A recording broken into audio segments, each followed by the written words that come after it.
E aí, seja muito bem-vindo a mais uma live aqui no canal, mais uma live de inglês médico. Hoje escolhi um tema que eu gosto muito de falar sobre ele, e é uma coisa que bastante gente vem me perguntando, e é uma coisa que quando é para falar sobre isso eu me empolgo, às vezes empolgo até demais. É sobre o USMLE, que é a prova de fazer revalidação para os Estados Unidos, né? Muita gente conhece o USMLE, tem gente que é mais aprofundado no assunto, tem gente que tem noção que é uma prova de revalida dos Estados Unidos, e tem gente que nem sabe o que é. Tá? Então, o que eu queria falar hoje em relação ao USMLE, na verdade, é dar dicas, dar alguns insights de como que você pode economizar tempo na hora de se preparar para essa prova, que é uma prova difícil, uma prova extensa e uma prova que exige muito do médico, da pessoa que vai fazer essa prova. E eu separei aqui umas dicas bem valiosas e quero compartilhar com vocês hoje, tá? Então, como poupar tempo para a gente estudar para o USMLE? Nem todo mundo conhece o que é o USMLE. USMLE. Né? O que seria então esse USMLE? Significa United States Medical Licensing Exam. Okay? Nada mais é do que um exame que é de 3 etapas, ele é feito em 3 etapas, são 3 steps, né? Mas o que ele, no final das contas, faz? Você precisa dele para conseguir o MD, que é o título de Medical Doctor dos Estados Unidos. Então, todo médico, tanto brasileiro, formado fora dos Estados Unidos, quanto os próprios americanos, as próprias pessoas formadas nos Estados Unidos têm que fazer essa prova, têm que passar nessa prova, nessas provas, para conseguir o título de MD, de Medical Doctor. É mais ou menos como a gente tem a OAB aqui. Você pode até terminar a faculdade, você se forma, mas se não tiver a OAB, você não é advogado. Lá também, se você terminar a Medical School e não passar no... Na verdade, você nem consegue terminar a Medical School. Você precisa... acho que, se não me engano, é do segundo para o terceiro ano, você tem que passar no Step 1 e do terceiro para o quarto, que é o último ano, do Medical School, que é a segunda... que é uma pós-graduação, né? Não é só 4 anos, lá são 8 anos. Tem que ter uma outra graduação. Enfim, você precisa passar, na verdade, em todas essas provas para conseguir o título de Medical Doctor. Nós que formamos fora dos Estados Unidos, para a gente conseguir o título de Medical Doctor lá, a gente também tem que fazer essas provas, tá? Só que a gente tem que passar em pelo menos o Step 1 e o Step 2. Depois, na residência, a gente pode fazer o Step 3. Eu vou explicar um pouquinho mais como que funciona isso. Então, são 3 etapas, né? Tem, como eu falei, o Step 1, Step 2 e o Step 3. Step 1, Step 2 e Step 3. E é o que te dá o título de MD. É o mesmo processo dos americanos, como eu já falei, e as notas dessas provas, elas são usadas na hora de você ser selecionado para a residência. Quando você for aplicar na residência nos Estados Unidos, você precisa dessas suas notas. Um dos critérios de avaliação, que é um critério bastante importante, inclusive, é a nota que você tira, hoje em dia, principalmente no Step 1. Mas isso está para mudar. O Step 2 vai acabar sendo mais importante. Mas, de qualquer forma, a sua nota é importante, porque ela vai ser usada como critério na hora de aplicar na residência nos Estados Unidos. Tá? Então, isso que é o USMLE. Step 1, Step 2 e Step 3. O Step 2... eu coloquei aqui CK, que é Clinical Knowledge, que é a prova de conhecimentos, né? A prova teórica. Até pouco tempo atrás, até começo de 2020, existia o Step 2 CS, Clinical Skills. Essa Clinical Skills era prova prática, tá? E por causa da pandemia, foi inicialmente cancelado por 18 meses, e agora recentemente tem um mês, 2 meses no máximo, que saiu uma nota falando que o Step 2 Clinical Skills foi definitivamente cancelada, não existe mais, ok? Então, antigamente, até essa época, era a forma que eles tinham de ter certeza, esse Clinical Skills, que a pessoa tinha inglês suficiente para fazer uma residência lá. Então, era passar ou não passar, pass or fail, né? E a parte do inglês era avaliada ali. Então, como que ficou para as pessoas que formam fora de lá para eles avaliarem? Não é o TOEFL, né? Como tem muita gente que a gente cresce acostumado com o TOEFL. Nesse caso, no caso da medicina, não é o TOEFL. essa prova. Eles exigem agora que as pessoas formadas fora, que é o IMG, que é International Medical Graduate, eles exigem que os International Medical Graduates tenham essa prova aqui, passem nessa prova, chama OET, que é Occupational English Test for Medical Professions, ok? Então, é uma prova, é como se fosse um TOEFL de medicina, no caso, né, da medicina. Eles fazem prova específica para todas as áreas da saúde, mas a gente faz a de medicina, obviamente. Então, é como se fosse um TOEFL para medicina, onde você tem que saber, onde seu conhecimento médico em inglês é testado, ok? Então vamos lá, o Step 1. O Step 1 é uma das provas, acho que é a mais difícil de todas, porque a gente tem que voltar àquilo que a gente viu no começo da faculdade, e muito aprofundadamente. Às vezes a gente nem viu tão profundo assim durante a nossa faculdade, né? Que são ciências básicas. Tem essas duas, Anatomy and Behavioral Sciences. Isso aqui é como se fosse, não é antropologia, é questão de comportamento, comportamental. Então, como que você vai se comportar na frente do paciente, o que você vai, questão de ética, coisas assim, né? Mas eu destaco mais essas aqui, ó, Biochemistry, Microbiology, Pathology, Pharmacology e Physiology. Essas matérias são muito cobradas e é o que mais cai, é o denso. O restante aqui, ó, Behavioral Sciences, Biostatistics and Epidemiology, cai bem pouquinho, então assim, não é o foco. Então a gente tem que voltar para o ciclo básico, que é muito difícil. Então o Step 1, além de ser hoje em dia avaliado para participar do match, para fazer residência, ele também é muito difícil. Então você tem que ir muito bem nessa prova, que o conteúdo já é muito mais difícil do que o normal. O tipo de pergunta que tem no Step 1 é esse aqui, ó. Geralmente é esse aqui, ó. What's the most likely diagnosis? Tá? Então, geralmente pede o diagnóstico. Aí a resposta provavelmente vai estar em, não sei se é farmacologia, em vez de estar, por exemplo, glibenclamida como resposta, seria a resposta, né? Mas eles não vão colocar assim lá. Eles querem a parte básica, então eles vão colocar. É uma medicação que se liga a receptores ATP dependentes, a canais de potássio ATP dependentes nas células beta do pâncreas, por exemplo. Então é mais ou menos dessa forma. Então não é tão simples, tá? É tudo isso para falar glibenclamida ou uma sulfonilureia, por exemplo. Alright? Step 1. Opa. Step 2. Step 2. É muito mais parecido com as provas de residência que a gente tem no Brasil, que é mais clínico, é mais clínica, né? Então, para estudar um pouco mais fácil, a gente fica um pouco mais confortável ali para estudar, mas ainda é difícil. São provas extensas, são 9 horas de prova, e o foco daqui é o manejo do paciente. Geralmente pergunta what's the next step management? Então, o que você vai fazer próximo? Vai pedir um exame? Vai começar o tratamento? Okay? Então, o Step 2 geralmente é nesse sentido. Também tem diagnóstico, mas é mais focada no manejo clínico. E o Step 3, perdão, vamos falar do OET primeiro, porque para substituir o Step 2, Clinical Skills. Então, OET como eu falei mais cedo, Occupational English Test for Healthcare Professionals, ok? Então, os profissionais da área da saúde têm esse OET que faz prova direcionada.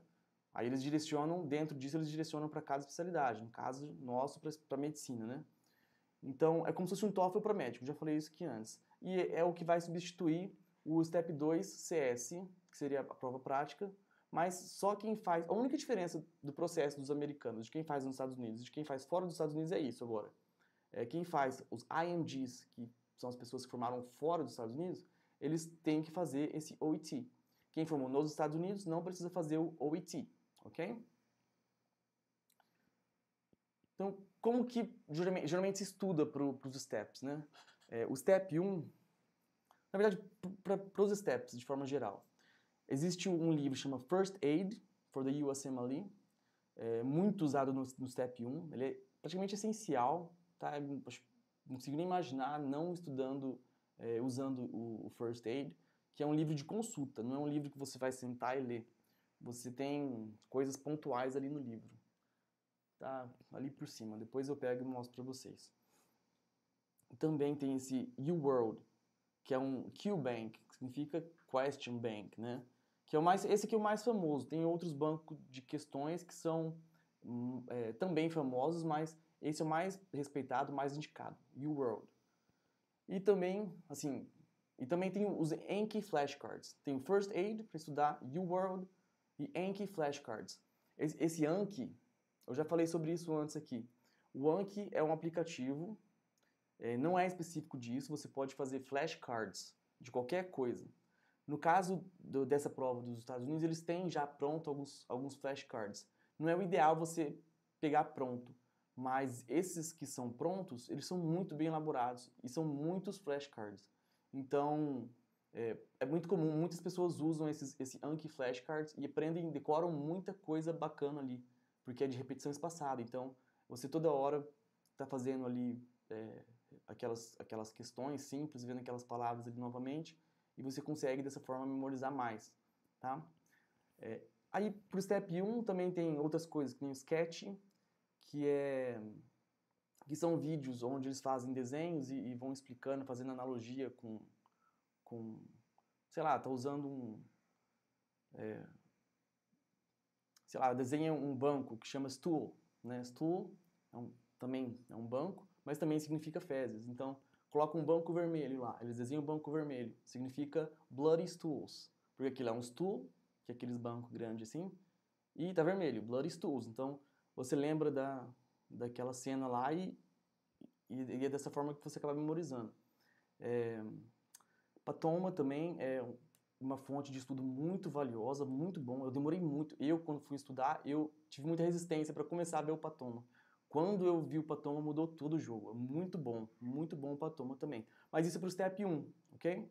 Step 2 é muito usado, chama Online Method, como auxiliar, como vídeos auxiliares para você estudar. Mas sempre o UWorld é mais importante. UWorld é o banco de questões, ok?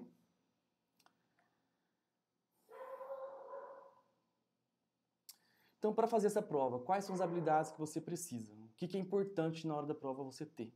Né? Você tem que ler rápido, ok? Você tem que interpretar correto, você tem que interpretar da forma certa, e você tem que saber a resposta, e tem que marcar a resposta certa. Não adianta você saber a resposta ali, saber o conteúdo, mas na hora de marcar, pular alguma, sei lá, vou dar um exemplo em inglês, em português.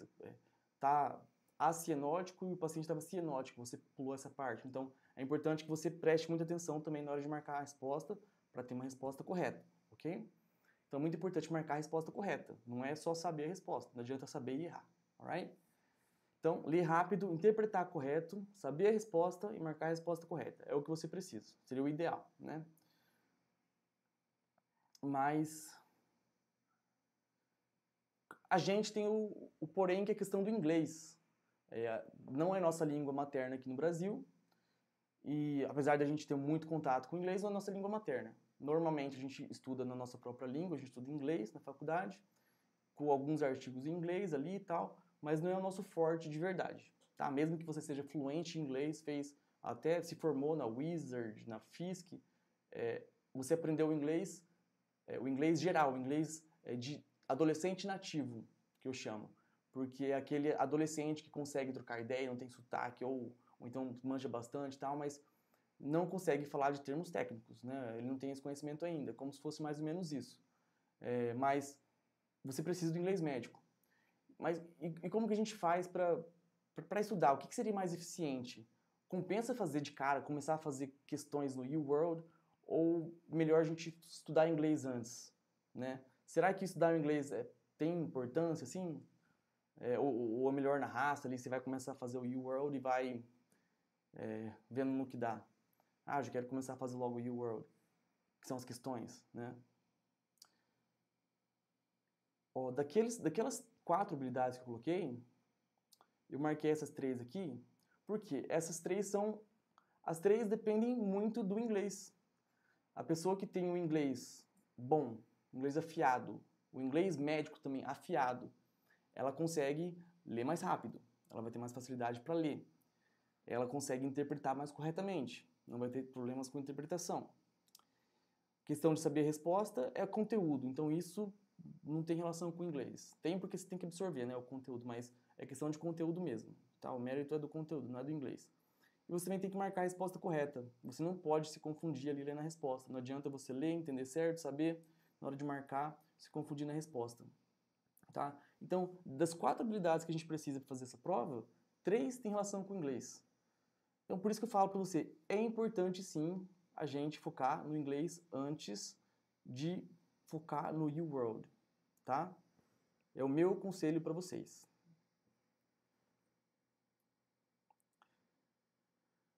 Então, ó, o inglês médico. Na verdade, ele não é o fim, né? A minha intenção não é aprender inglês médico por aprender. Eu quero, no caso, a gente está falando sobre o USMLE, eu quero saber inglês médico para ir bem nessa prova. Né? É um meio, é só um instrumento, tá? O instrumento seria o machado aqui, né, nessa analogia. Então, você precisa afiar o seu machado, você tem que melhorar os seus instrumentos para chegar no fim que você quer chegar.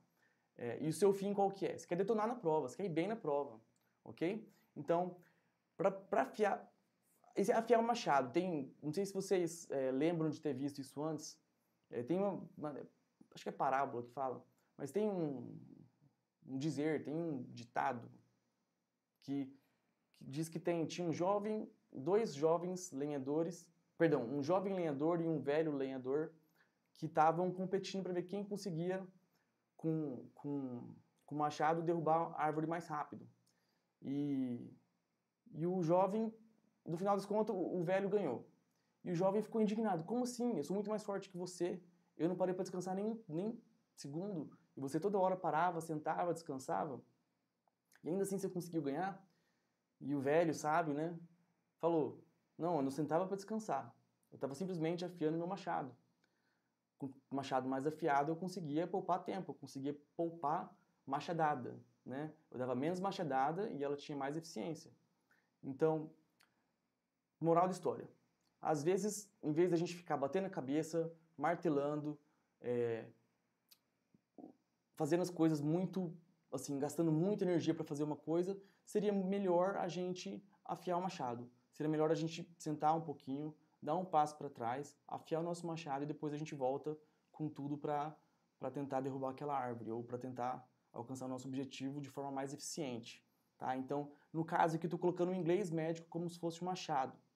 Então, a gente quer passar nessa prova, derrubar essa árvore, passar nessa prova, então a gente tem que afiar o nosso machado, a gente vai afiar o inglês. Por quê? Senão você vai quebrar muita cabeça fazendo questões. Você vai perder muito tempo fazendo para ler as questões, você vai perder muito tempo para ler as respostas. E é caro, né? Esse UWorld é caro. E caso você não afie o machado, você quer de cara, não, eu acho que meu inglês é suficiente já, o inglês que eu fiz na física é suficiente, eu vou fazer o UWorld. O que vai acontecer? Você vai levar muito mais tempo para fazer as questões. Você vai fazer muito menos blocos de questões no dia. Tá? Então, em 2 horas você vai conseguir fazer menos questões do que você faria se você tivesse afiado já essas 2 horas. Você seria muito mais eficiente com o machado afiado. Você talvez demore 3, 4 horas para fazer a mesma quantidade de blocos. E para entender também, para você entender as explicações, você vai demorar muito mais. E muitas vezes nem vai entender por causa do inglês também. Né? Então, tudo isso leva tempo. Então, você acaba levando muito mais meses do que precisaria levar para passar nessa prova, para estudar e se preparar para essa prova. E outra coisa, se você também não está tão afiado na hora da prova, a questão de tempo é muito importante. É muito difícil a prova. A gente no Brasil tem 3 minutos por fazer, né? Cada questão. Lá é menos do que isso. Tá? Bom, agora fugiu da minha cabeça o número. Mas é muito pouco tempo para você resolver cada questão. São questões longas. Então a questão do tempo, da velocidade de leitura, da sua intimidade com a língua, isso conta muito na hora da prova também. Porque às vezes você sabe todo o conteúdo, estudou tudo aquilo, chega na hora da prova, você... O que adianta? Se você perdeu tempo, deixou de resolver 40 questões, né? Então foi tudo por água abaixo. E outra coisa, que eu acho que é uma coisa, além do tempo, é uma das coisas que mais pesa. você vai gastar muito mais dinheiro com renovação da inscrição nesse bloco de questões, do UWorld. E não é pouco dinheiro não. Tá? Eu até coloquei aqui os valores de quanto que é a inscrição do UWorld. Então, ó, se a gente for fazer, é praticamente impossível não fazer esse UWorld. Você tem que fazer, você vai ter que dispensar dessa grana. Tá? Mas vamos lá. 30 dias, $269. 90 dias, $369. 180 dias, 420, né? E um ano, 520. Dificilmente a pessoa vai pagar por um ano. Mas, ó, pra gente por exemplo, você fez, normalmente o pessoal coloca para 6 meses. 180 dias. É isso, né? Não, é menos, mas... Enfim, 180 dias é o que geralmente o pessoal coloca. Nós, brasileiros, a gente já sabe que talvez precise um pouquinho mais. Tá? Mas lá é de 90 dias a 180. Mas enfim, você colocou 180, já jogou alto.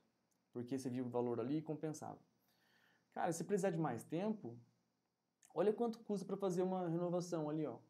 30 dias a mais, 140. 2 meses a mais, que você precisa daquele banco de questões, $200.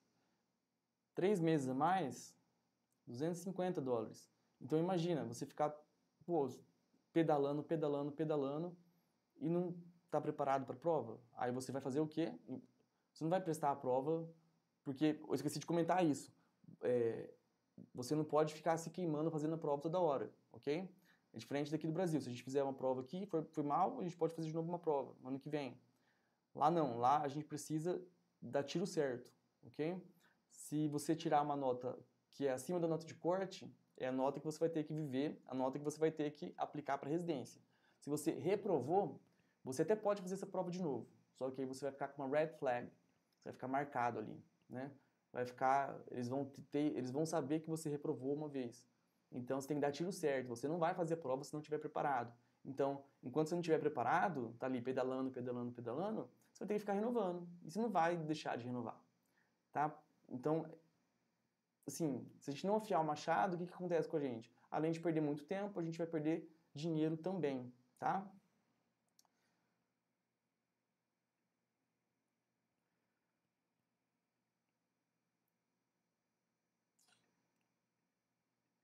Ok, como que a gente afia o machado? Quais são as formas de afiar o machado? A gente aumenta o nosso vocabulário, é uma das formas, que é o que a gente quer, né? A gente vai também aumentar a velocidade de leitura e a gente vai também... Bom, vamos lá, vou falar um de cada vez e eu vou lembrando. Aumentar o vocabulário é uma das coisas que a gente tem que fazer para afiar nosso machado, né? Para a gente chegar onde a gente quer chegar. Então, como é que a gente faria isso? A gente tem que ter contato com o vocabulário médico, mas de forma estratégica. Não é se jogar lá no mar do UWorld, por exemplo, e achar que vai dar certo aquilo. Você precisa primeiro estudar de forma que você vai absorver o conteúdo certo, da forma certa, e vai ser útil para você quando você estiver estudando na hora H, na hora de realmente, do vamos ver, na hora do dedicated period, que a gente chama, né? Então, você tem que ser eficiente na hora de aprender os termos médicos também. Aumentar a frequência de quando você vê essas palavras novas. Você vê uma vez ali, entendeu a palavra, beleza. Mas se você não vê isso de novo, você vai esquecer, sua mente não vai lembrar daquilo. E quanto mais você vê também, principalmente de forma espaçada, você acaba acostumando com o formato das palavras. Com o tempo, a gente fica tão íntimo com a língua que a gente começa, ao invés de ler a palavra letra por letra, né, a gente começa a ler, bater o olho e já sabe qual palavra é aquela. E a única forma de fazer isso é tendo contato com essas palavras de forma frequente, ok?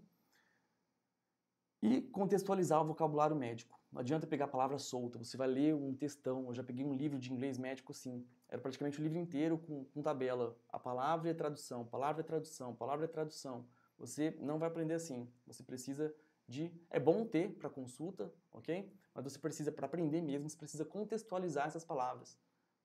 Juntar com o que você tem de conhecimento em português, juntar com uma aulinha que está sendo dada ali, ok? Contextualizar para facilitar a memorização. Speed reading. Speed reading é uma técnica de leitura, tá? Se você não fizer esse speed reading, você só ficar íntimo com a língua, claro que você vai ler mais rápido do que se você não tivesse íntimo da língua. Mas é uma coisa, a gente não está falando de afiar o machado, é uma coisa que dá pra gente fazer também para conseguir ir melhor nessa prova, né? Treinar speed reading, só que em inglês. Então, como é que a gente faz isso? Assim, algumas das técnicas que tem aqui que para te mostrar como existe, como é coisa de técnica, não é questão de ser mais inteligente ou não. Você lê apenas com os olhos, tem um treinamento, né? Você pode fazer um treinamento, a leitura apenas com os olhos. Você não vai mais subvocalizar. A gente tem mania, às vezes, de ler e falando... Então, isso se chama subvocalização. Isso é uma coisa que a gente tem que abandonar também. Mas tudo é questão de treinamento. Não é você ler uma vez ali que tem que fazer isso, você não vai conseguir, tá? Acostumar com as palavras para facilitar entendê-las pela forma, pela imagem da palavra. Eu já falei isso aqui agorinha. Você olhar para a palavra e de cara ela em si já tem, a palavra já tem um significado na sua cabeça. Você não precisa ler do começo ao fim ali, ok? Porque você vai estar já acostumado com essas palavras, vai ter visto ela várias vezes. E outra coisa que o speed reading te ajuda é treinar o foco absoluto. Você ter total foco durante a sua leitura. Uma analogia que eu já vi fazendo em relação a isso, que eles falam de aumentar a velocidade e aumentar a compreensão. Pensa como se estivesse dirigindo um carro em alta velocidade, a 200 km por hora. Você presta mais atenção se você está a 200 km por hora enquanto está dirigindo, ou você presta mais atenção ao seu redor enquanto você está a 30 km por hora. Você mexe no seu celular, respondendo um WhatsApp, quando você está a 200 km por hora, ou você se distrai, mexe no celular quando está devagarinho, 30, 40 km por hora. Então é muito mais fácil a gente se dispersar quando a gente está indo mais rápido. É muito mais fácil a gente se dispersar quando a gente está indo devagar. Se a gente está fazendo alguma coisa de forma muito intensa, muito rápida, é muito mais difícil da gente perder foco, porque a gente está focado em acelerar, ok? Então o speed reading ajuda muito nisso também. E isso aumenta a compreensão, né?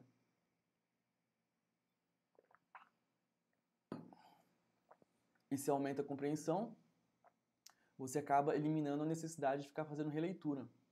Quanto mais você conseguir absorver, menos você vai sentir necessidade de reler aquilo, que é uma das coisas que a gente mais perde tempo, essa releitura aí. É péssimo, péssimo. Durante a prova isso é péssimo. Você está fazendo uma releitura de uma questão, é como se fosse o mesmo tempo, o mesmo trabalho de você estar lendo uma outra questão. Então você está levando o dobro do tempo para fazer uma questão. Então, eliminar a necessidade de releitura é primordial, essencial para fazer prova como o USMLE.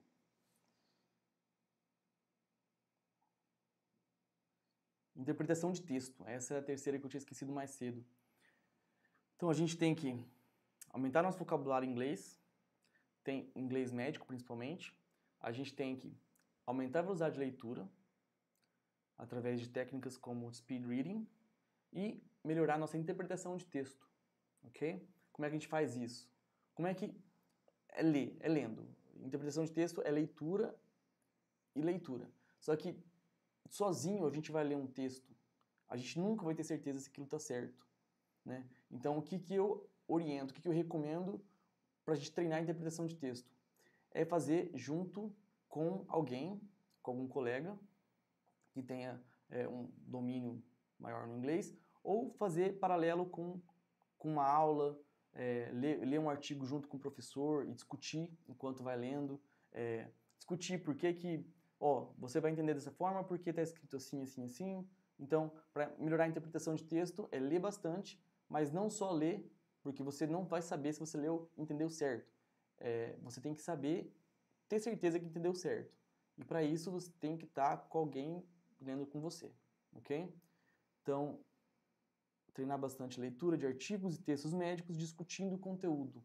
Junta com algum amigo seu que fala inglês também, vê se vocês entenderam a mesma coisa. Se não deu certo, tenta discutir com uma terceira pessoa, tá? Isso é uma forma. Outra forma eu, por exemplo, faço vídeos no YouTube lendo questões e a gente interpretando junto. Eu acho que isso aumenta muito a capacidade de compreensão também, tá?